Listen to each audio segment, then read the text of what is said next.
చంద్రబాబుపై ఫైర్ అయ్యారు టీడీపీ నేత మాజీ మంత్రి వడ్డే శోభనాద్రీశ్వరరావు. రాజధాని కోసం రైతుల నుంచి దాదాపు 34,000 ఎకరాలు తీసుకున్నారని, అంతకుముందే దాదాపు 58,000 ఎకరాల విస్తీర్ణం ఉంది అన్నారు.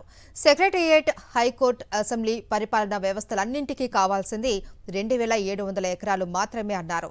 తాత్కాలికం పేరుతో సెక్రటేరియట్, హైకోర్టు, అసెంబ్లీ భవనాలు నిర్మించారు అన్నారు. ఇప్పుడు అదనంగా మరో 44,000 ఎకరాలు తీసుకుంటామని ప్రకటించడంలో ఆంతర్యం ఏమిటి అని ప్రశ్నించారు. రాజధాని కోసం 31,000 కోట్లు అప్పు చేసి ఇంకా 69,000 కోట్లు అవసరమంటూ ఉన్నారని విమర్శించారు. ఇలాంటి ఆలోచనలతో రాష్ట్రాన్ని ఏం చేయాలని అనుకుంటున్నారో చంద్రబాబు సమాధానం చెప్పాలి అని వడ్డే శోభనాద్రీశ్వరరావు ప్రశ్నించారు. ఇప్పటికీ తీసుకున్న భూములు చాలవు, ఇంకా కావాల్సి వస్తాయి అనేటటువంటి ధోరణితో తెలియపరిచారు.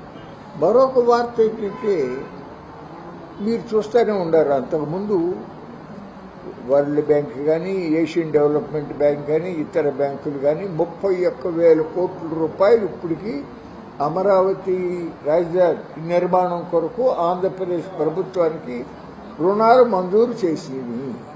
వాటిల్లో కొంత రిలీజ్ చేశారు, పనులు టెండర్లు అయి పిలిచారు.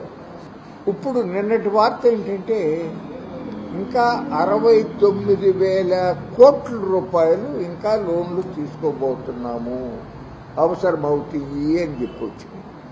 ఈ విధమైన ఆలోచనలు చేస్తూ ఉంటే ఈ రాష్ట్రాన్ని ఎక్కడికి తీసుకెళ్లదలుచుకున్నారు చంద్రబాబు నాయుడు గారు అని నేను ప్రశ్నిస్తూ ఉన్నాను.